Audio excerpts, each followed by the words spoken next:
Bon,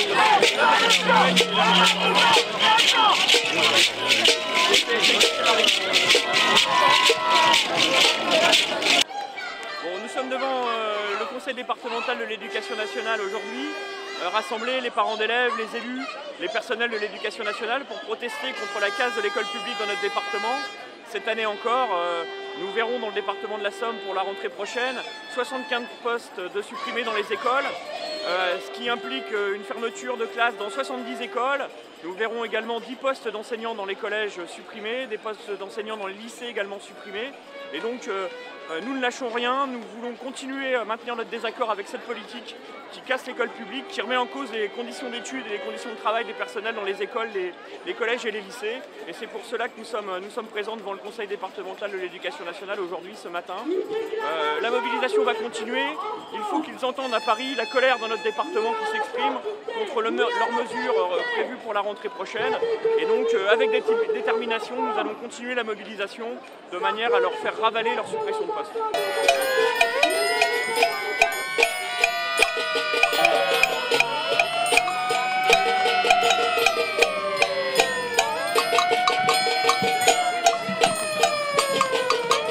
Bien les copains, j'ai membre du conseil départemental de l'éducation nationale. Ma place est à l'intérieur et vous pouvez me croire, je vais défendre vos écoles, je vais défendre vos collèges, je vais défendre vos territoires, je vais les défendre avec toute l'énergie qui convient. Mais j'ai l'intention de vous rendre compte par tous les moyens de ce qui se dit à l'intérieur de ce conseil départemental de l'éducation nationale. J'ai voulu prendre mon mégaphone, on me supprime. Bien, je reviendrai et je donnerai de la voix parce que du coffre, j'en ai et on n'en manquera pas. Et vous non plus, vous n'en manquez pas.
Donc l'ensemble des déclarations préalables vont intervenir en contre cette politique et évidemment il y a un intérêt aujourd'hui à maintenir notre désaccord, puisque ça fait plusieurs années maintenant qu'il y a des suppressions de postes, à maintenir notre désaccord quant à une telle politique dans l'éducation, parce qu'évidemment, je ne sais pas si vous avez entendu le discours de Sarkozy à Marseille, relayé dans les médias, il est fier de lui, il est fier de supprimer un poste sur 2 de fonctionnaires qui partent en retraite, sauf qu'à un moment donné, dans la population, un poste sur 2 de fonctionnaires qui n'est pas remplacé, c'est des écoles qui ferment, c'est les enseignants qui sont plus devant des élèves, dans les écoles, dans les collèges et dans les lycées. Et ça, je crois que, évidemment, il faut le rappeler à l'ensemble de la population.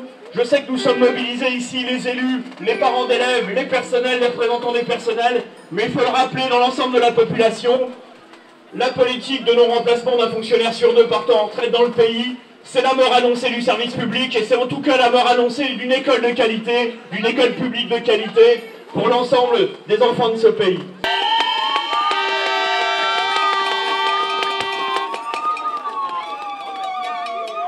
Bien, bonjour à toutes et à tous.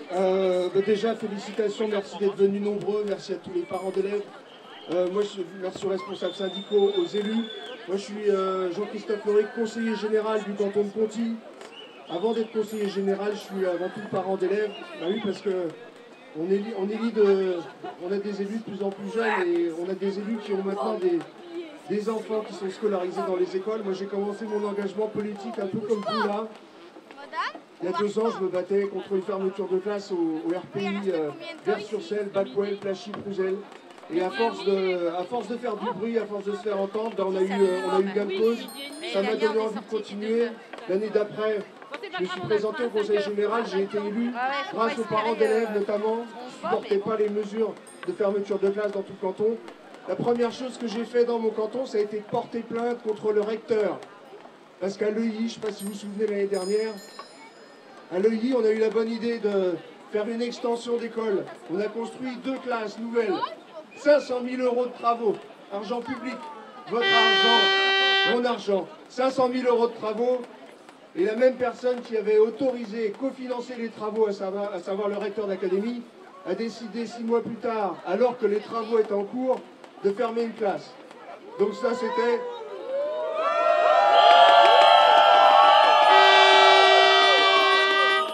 Donc vous voyez, c'était... Hein, on nous parle de mesures d'économie, moi je ne vois pas où elles sont les mesures d'économie. Ce que je vois, c'est le gâchis d'argent public, ça je l'ai bien vu. Et donc c'est pour ça que j'ai fait une procédure, et c'était une première dans la Somme, procédure au tribunal administratif pour que nos responsables puissent s'expliquer de la manière dont ils dépensent notre argent public. Ça c'était l'année dernière, et cette année ce que j'ai souhaité faire en tant que conseiller général et en tant que parent d'élèves, c'est aller d'école en école. Je veux saluer les parents d'élèves de Foulois à qui je donne un petit coup de main, Moreuil pareil, à Illy-sur-Loire, etc., etc. Ce qu'il faut, c'est évidemment se serrer les coudes, essayer de faire partager les différents combats qu'on mène. Moi, ce que je veux vous dire, c'est que on est ici pour manifester notre désaccord. Il y a des élections qui arrivent. Il y a des élections présidentielles qui arrivent. Il y a des élections législatives qui arrivent ensuite. Vous élirez des députés. Charge à nous, charge à vous d'envoyer pour nous représenter des personnes qui veulent se battre pour le maintien, pour la survie de l'école. Je vous remercie. Et je voudrais dire une dernière chose. Moi, je vois des petits bouts de choux qui sont là, qui sont levés tôt, qui ont froid, qui sont venus se battre pour leur école, et je veux les féliciter.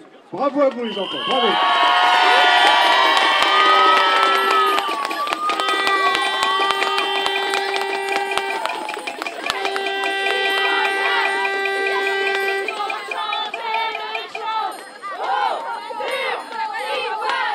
C'est Muromont qui chante, je crois. Hein. Je suis le maire de Muromont, j'ai accompagné les parents d'élèves qui sont déterminés à garder leur classe, et je le comprends. Comme disait M. Leric, on a l'impression qu'un euro dépensé par l'État ne vaut pas 1 euro dépensé par les collectivités locales. En plus, pour faire les travaux d'amélioration pour accueillir nos enfants, l'État subventionne lui-même les travaux. Pourquoi le fait-il? Puisqu'il vient ensuite fermer les classes. Donc, je crois qu'il faut résister à tout prix.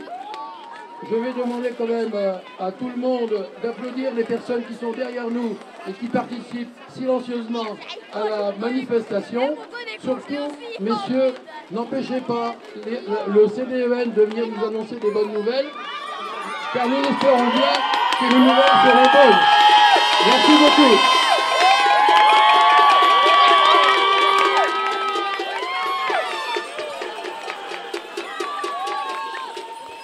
Bien les copains, on vous entend bien d'abord, et ça fait chaud au cœur.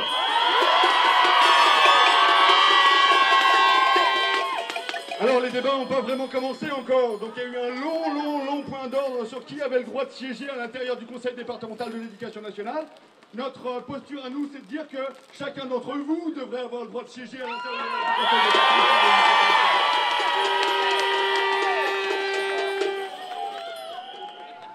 Donc, nous en sommes à la lecture des déclarations liminaires.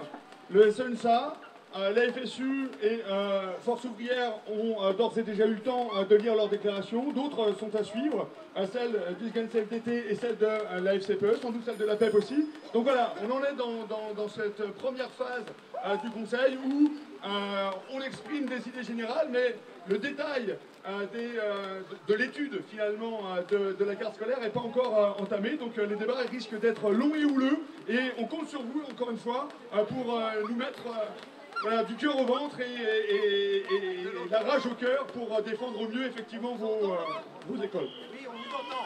On vous entend bien.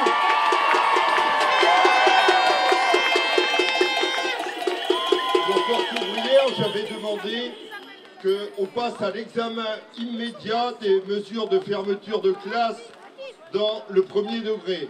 Ça n'a pas été accepté par le préfet, donc encore plus fort. Ouais.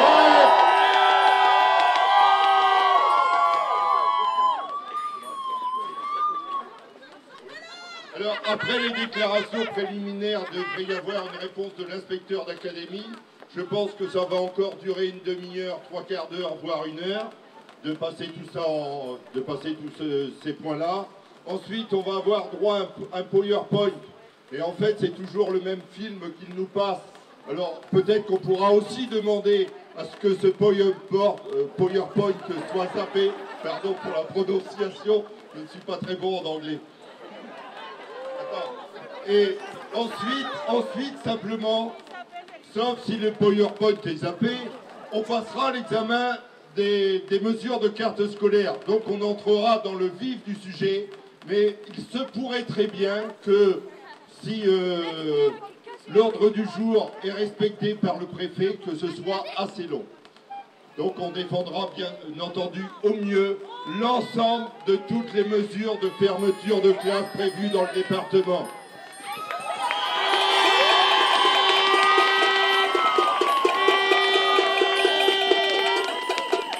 Alors vous savez combien on est dans cette salle là? On est un peu plus d'une trentaine. En gros comme les effectifs des classes qu'on aura l'année prochaine.